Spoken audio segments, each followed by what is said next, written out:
Shadow, mysterious character who aids the forces of law and order, is in reality Lamont Cranston, wealthy young man about town. As the Shadow, Cranston is gifted with hypnotic power to cloud men's minds so that they cannot see him. Cranston's friend and companion, the lovely Margot Lane, is the only person who knows to whom the voice of the invisible Shadow belongs. Today's story, Phantom Fingerprints.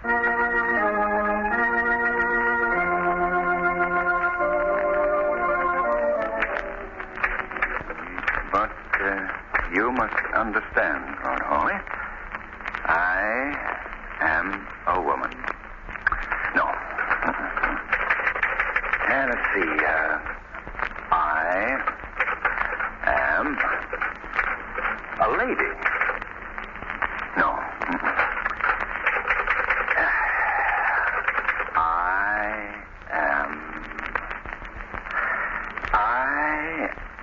You am crazy. Did you say something, Margot? Oh, Lamont, you're marvelous. Well, what do you mean? You've been sitting at that typewriter for the past 3 hours, mumbling, I am a lady. I am a woman. Margot, you just don't understand how an author must search for the right word. Search? There was a manhunt. Well, now tell me, do you think she should say, I am a woman, or I am a lady? Well, it depends on what she is. Well, she's both. Why don't you play safe and just call her a female? Oh, now, there you go again. Now, how do you think it would sound for her to stand up and say, I am a female? Well, I was only trying to help. Oh. Say, hadn't you a date with Commissioner Weston to take him to your rehearsal tonight? Oh, that's so. I did want to rewrite this scene and take along with me, though. Well, then call her a woman and let us go with that. Well, a woman isn't bad. It's very good. Yes. I am a woman. Say, that is good. I am a woman. Sheer genius. I am a woman. Now, come on. Let's get down to police headquarters.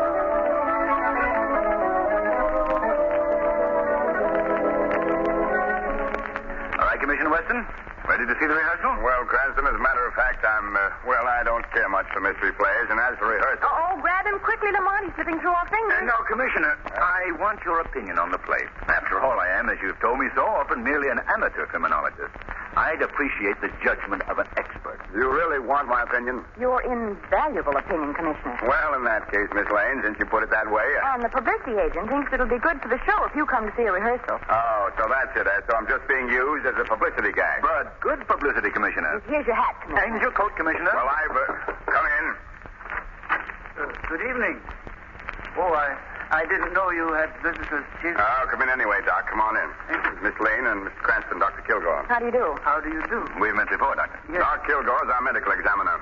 He's been with the force for... how long is it, Doc? 40 years. Next Thursday, Commissioner. Yes, of course. Now, by the way, Doc, the men on the force are throwing a little party for you to celebrate your long service. Yes, I know.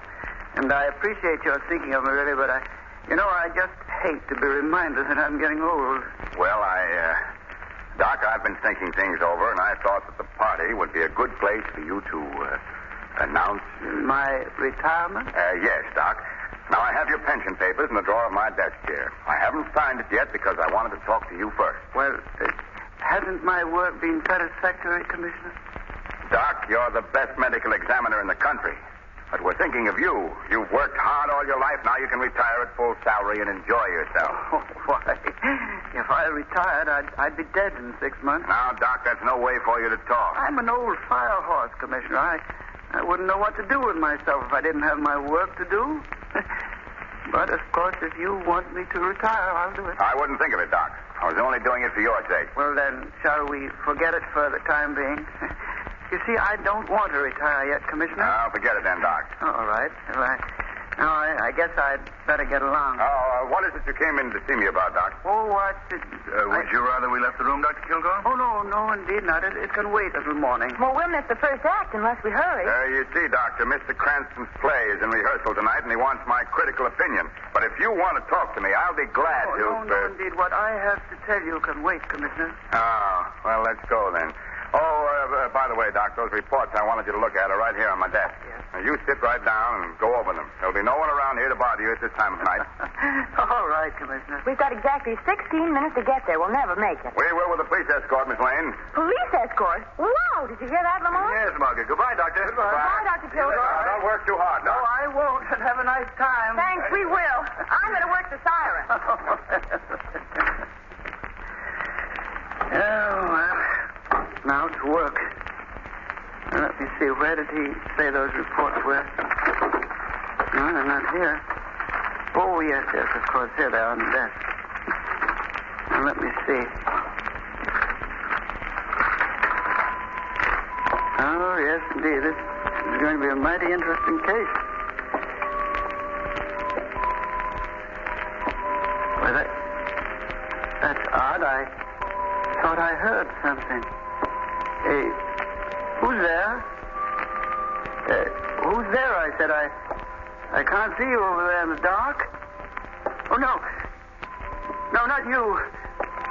No, don't look at me that way.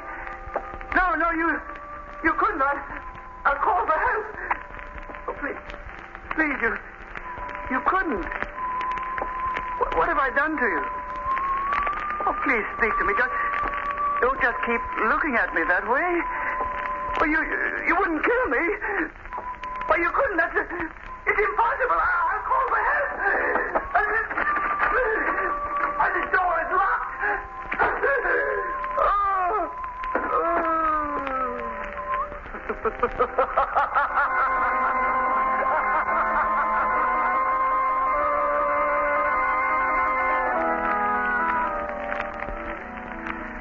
Well, Commissioner Weston, what's your opinion? Well, I think you've got a mighty nice theater here.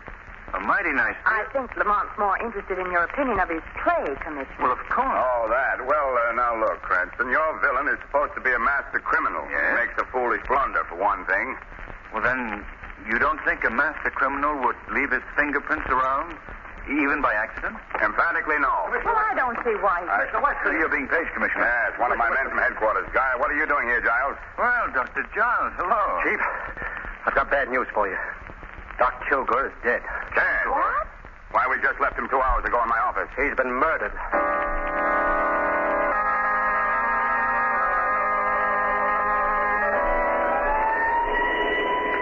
I know how you feel, Giles. I know how we all feel. Who did it? Who would want to kill him? I wish I knew, Giles. Step on it, Murphy. Yes, sir. Dr. Giles, you were Dr. Kilgore's assistant, weren't you? Oh, he was more than just my superior. He was the best friend I ever had. He put me through medical school, got me the job as his assistant. Why, he was so good to everyone. Why should anyone want... Come on now. Come on. Pull yourself together. Oh, I'll be all right. I'll be all right. Have you had a chance to examine the body? Yes, I have. What did you find? Doc had been stabbed at the base of the skull with a sharp instrument. Yeah. Death resulted almost immediately, Commissioner Weston. Poor old man. At least he never knew what happened. Chief, if it's the last thing I do, I'm going to bring the Doc's murderer to justice.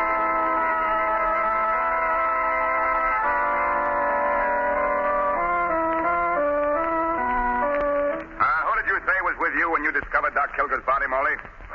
No one, sir. What time was it? You've asked him that question at least 4 times, Mr. Weston. And you've interrupted this investigation at least 50. Oh, Commissioner, you're exaggerating. I haven't said more than a dozen words in the last 2 hours. Please, Miss Lane. All right, but I just wanted to be helpful. What time was it when you discovered the body, Molly? About 11 or just before 11. You were off duty at 8 o'clock. What were you doing at the office at that hour? Is this the 3rd degree, Commissioner? No, this is not the 3rd degree. We don't use the 3rd degree. We don't believe in 3rd degree methods. Well, you don't have to shout at me, and you needn't leave your office. I'm not leaving my office, but you are. What? Giles, where's Cranston? He's out here examining the body. He is. We'll ask him to come in here immediately. Speaking about me, Commissioner? Now, look, Cranston, I don't mind you and Miss Lane being here, but she's interfering with my investigation. I am not. I was just... All right, Margot. I think it's time you went home anyway. Yeah. It's 2 o'clock in the morning, then. No, I'm not going home. I'll wait outside for you, Lamont. And as for you, Mr. Weston, it wasn't necessary to be so rude. Good night. Rude. Now maybe I can get somewhere. Dr. Giles, tell Commissioner Weston what we've just discovered. Well, it's your idea, Mr. Cranston. You tell him. Well, all right. Commissioner, do you need me any longer? I'd like to go home. Go ahead. But I haven't finished questioning you yet. I'll see you tomorrow morning, Molly. Yes, sir. Good night, sir. Well, what is it, Cranston? Commissioner, Do you remember Killer Norvelli? Remember him? I certainly ought to. I sent him to the chair in 1931. That's right. He was a tough customer, all right. Murdered about 5 people with his knives. Commissioner, before he started on his career of crime, he was a knife thrower in vaudeville, is that right? Yes, that's right. Now, what are you driving at? And Dr. Giles tells me he performed the autopsy on him. Right, Giles? Yes, I'll never forget. It was the fall of 1931. My first big assignment after Doc Kilgore got me my job in the department. What's a murderer electrocuted 8 years ago got to do with the death of the doctor? I don't know the answer to that, Commissioner. But there's an odd similarity in the murder technique. And as Dr. Giles pointed out, the weapon used on Dr. Kilgore left the same tri-cornered mark as found on Norvelli's victims. Yes, everything is the same. Why, if I didn't know Novelli was dead and buried, I'd say he was our man. Now, wait a minute, gentlemen. I can see exactly what you're thinking. Killer Norvelli comes back from the dead to kill a man he never had anything against. Oh, no, Cranston. All right, Commissioner. Now, what about fingerprints? As I told you before, Cranston, a smart criminal doesn't leave his prints around. Oh, but O'Reilly found a clean-cut set of prints right in the center of your desk, Chief. He's down on the files right now, checking up on them. What? On my desk? You say a complete set of prints was found? 4 fingers and a thumb, all perfect. No smudges. Perfect. Well, you're very fortunate, Weston. We'll have the murderer within an hour, Cranston. I wish you luck. Chief, I've got the murderer. Here's the rat who killed Doc Kilgore. Molly? I knew your story sounded phony. I didn't do it. Dr. Kilgore was a friend of mine. You've got to believe Shut me. up. Now, what is all this, O'Reilly? Well, I was developing the photographs of the fingerprints we found in your office, Chief, when I heard a noise in Doc Kilgore's office. Yes? I rushed in and caught Moley red-handed going through the Doc's papers. And this paper was in his hand when I jumped him. Let's see it. Sure, I was going through his papers. But I didn't kill Doc. I can swear it. Why, he was the best friend I ever had. This is getting to be most interesting. What does the paper say, Weston? It's a note for $850. Made out to Doc Kilgore and signed Charles Moley. Well, that doesn't mean anything. I can explain that. Yes, I'd like to have you explain this, Molly. Well, I did owe Doc $850, but I paid him back early this evening. He was busy in the lab and didn't have time to get the IOU for me. After he was dead, I realized how bad things would look for me if the note were found, so I went to his office to get it. Go on, Molly. Well, that's about all there is to tell. He lent me the money to pay off the men I'd been gambling with. I didn't want to lose my job, and I knew I would if you found out that I'd been gambling. You say you paid the money back to Dr. Kilgore? Yes, early this evening, and I swear I did. No money was found on Doc Kilgore. Now, I'll tell you what I think, Molly. You owed Doctor money and you couldn't pay him. He threatened to come to tell me about it and about your gambling. You got desperate and killed him to save yourself. I gave him the money, I tell you. I'll get you for this. Keep away from me. Come on, get away. None of that, Giles.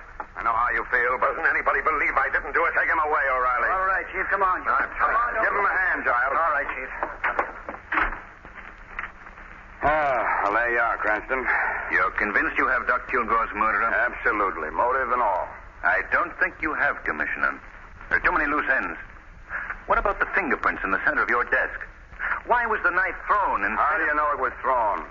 Just a hunch. You can't convict a man on hunches. I've got proof and a motive. What happened to the money? There never was any. That was part of Moley's phony story. Oh, I see. You know, Commissioner, those fingerprints intrigue me. Well, go to work, Sherlock Holmes. Oh, for me, I'm going home and get some much-needed sleep. Come in. I'm sorry to bother you, Chief, but is O'Reilly here? No, he's busy. What did you want? Well, it's about the prints, Chief. The ones we found on your desk. What about him? Well, I've checked them, and I've rechecked them. And they don't make sense. What are you talking about? The fingerprints we found on your desk, Chief, belong to Killer Norvelli. But he's been dead since 1931.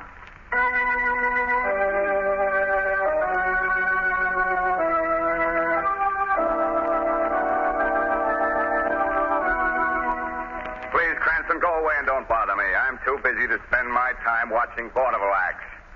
After all the excitement last night, I had about 2 hours sleep. Look at this desk, piled with mail. I'll never get through it all. You're missing something, Commissioner. There's a woman knife thrower on the bill who's simply terrific. I don't care if she is simply terrific. I can't...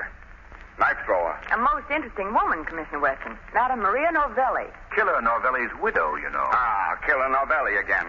Cranston, if I hear that name again, I'll begin throwing things, and it won't be knives. But, Commissioner, don't you think that... Think. I'll... Go away, Miss Lane, please. Cranston, go write another mystery play or anything you want, but don't bother me. I got the murder of Doc Kilgore, and I got a motive, and that's all I need. I hope so, old man. I sincerely hope so for your sake. As for me, I've got a hunch. Come on, Margot. Bye, Commissioner. Goodbye. Margot, the Shadow is going to pay Madame Maria Norvelli a visit backstage at the Lyceum Theater.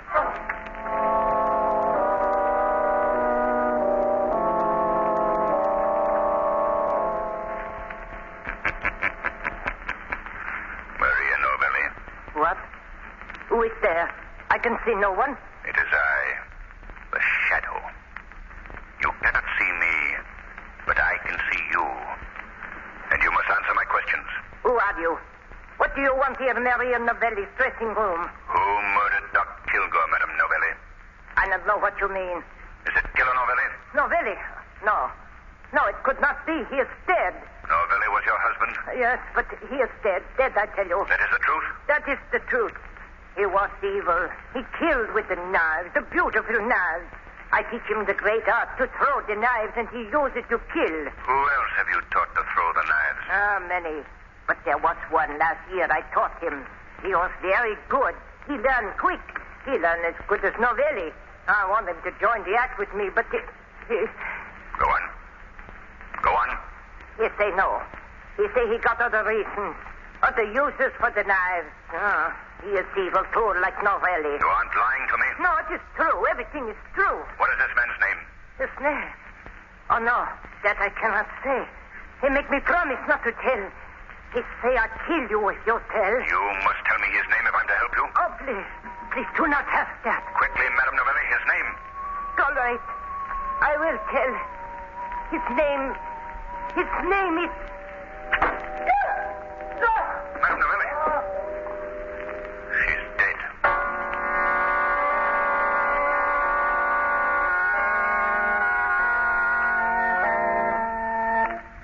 That's the story, Margot. According to Dr. Giles' report, the same weapon that killed Doc Kilgore also killed Madame Novelli. Any fingerprints found this time, Lamont? Oh, yes. The ever-present fingerprints were there. Perfect set as usual. And, of course, they belonged to our friend, the late Killer Novelli. But how could a dead man go around killing people? He couldn't, Margot. That's just it. The murderer is merely using a very clever device to throw the police off his trail. Yet the fingerprints do match, Lamont. Yes, confound it. That's the confusing part of this whole thing. If I knew how the murderer performed this neat little trick, I'd know better where to look for him. Well, darling, at least you were smarter than Commissioner Weston. He thought Moley was the guilty party.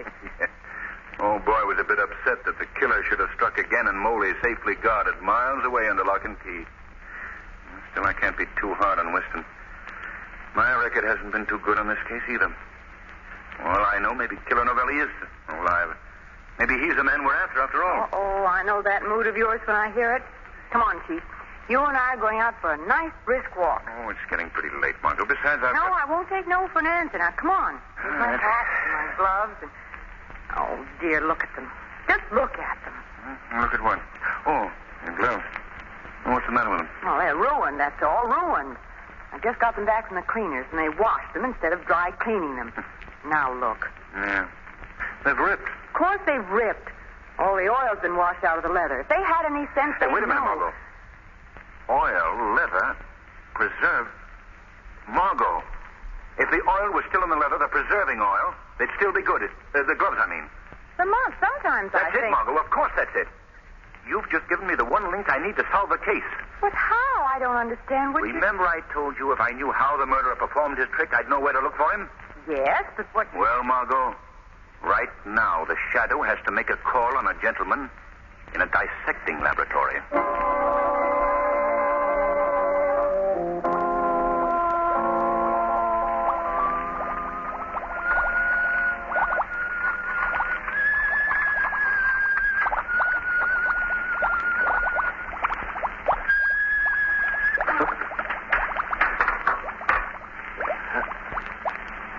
Who's there? Who's there? Answer me or I'll... It's the Shadow, Dr. Giles. The Shadow. So sorry to interrupt your labors, but I must ask you to give me a very unusual pair of gloves you possess. What? Where are you? I can't see you. No. Unfortunately, you can't see the Shadow. I asked you for the gloves. No. What do you mean? You can't know anything about me. I know this, Giles. That only you and Dr. Kilgore would have been able to get the fingerprints of Killer Novelli after he was electrocuted. And with Dr. Kilgore dead, it was pretty obvious who the murderer was. You know a little too much, Shadow. I have a knife in my hand. I can't see it, but I can hear you. Why don't you throw your knives? Yes, Shadow. There.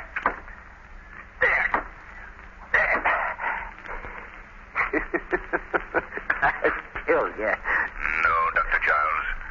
I'll not be another of your victims. Yeah? Well, what do you want of me? I want your confession to the murder of Doc Kilgore and Maria Novelli. I also want that pair of gloves you made of human skin. The skin you took from the tips of Killer Novelli's fingers when you performed the autopsy and then kept in preserving oil. You know too much, Shadow. But I can talk plainly to you, because you won't live to tell. You killed Doc Kilgore? Yes, I kill him. But why? Why, Giles? Because he stood in my way. I should have been head of the department long ago. But I had to wait for him to die. You also had found out that you had Killer Novelli's fingerprints and was going to tell Commissioner Weston the night you murdered him. Is that right, Giles? That's right. But he can't tell now, can he? Madame Novelli's dead, too, because she knew too much. Everyone thought Novelli did it, didn't they? You were very clever, Giles. Yes. I prepared for years to do this. First, I stole the fingerprints from Novelli's hands when I performed the autopsy on his body. Then I got Novelli's own wife to teach me to throw the knife the way he did. No one would catch me. No one would suspect me. My crime was perfect. No crime is perfect. In some way, the criminal slips up and is brought to justice. Now, what is all this? Why'd you send for me, Giles? I sent for you, Commissioner. The Shadow. Shadow. Here in headquarters? Yes, Commissioner. And this is the man you want. The murderer of Doc Kilgore and Madame Novelli. What? Giles? Yes, Giles. Surprised, eh, Commissioner? Yes, I did it. I did it, but you couldn't catch me. You'd never have found out. And now that you have, you're not going to take me alive. Not alive, you hear me? Listen, stop him. Stop him. Giles, got the knife! Afraid it's too late, Shadow. He's dead. Killed himself.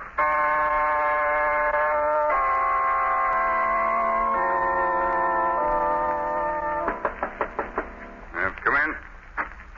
Hello, Commissioner. Remember us? Huh? Oh, hello, Miss Lane. Cranston. I'm busy. Sit down. Say, Commissioner, I wanted to see you this morning because I have another idea about the Kilgore case.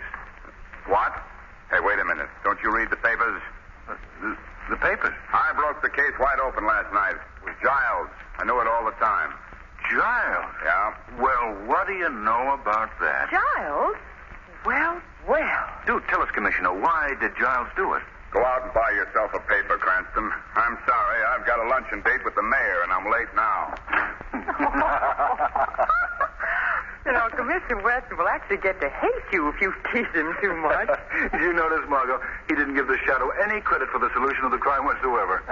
I broke the case last night, Cranston. Oh, but Lamont, that was a horrible case.